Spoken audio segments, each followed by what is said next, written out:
Today we are sharing how to repair MSD87.3ECU used on Rolls-Royce Ghost. The problem on cars is that when we step on the accelerator, reaction is not proper. Rolls-Royce has two engine control units because it has 12 cylinders in total. Each ECU controls 6 cylinders. Now let's open it to fix. We can see the problem here. This occurs frequently with this ECU. There is a capacitor leakage at the back of this circuit board. Now we're going to take this board apart. Take it apart and replace the capacitor. Let's fix it.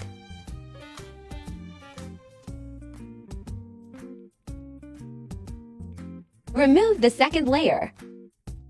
Then there is an electrolytic capacitor just behind where the problem is. There's a leak here. We will replace this capacitor.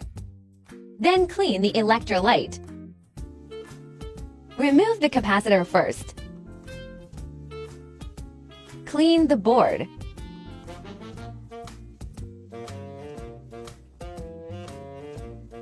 Then get a new capacitor.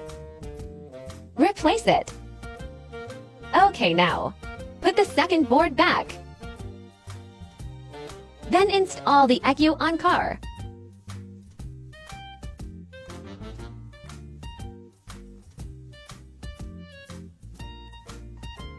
Repair complete.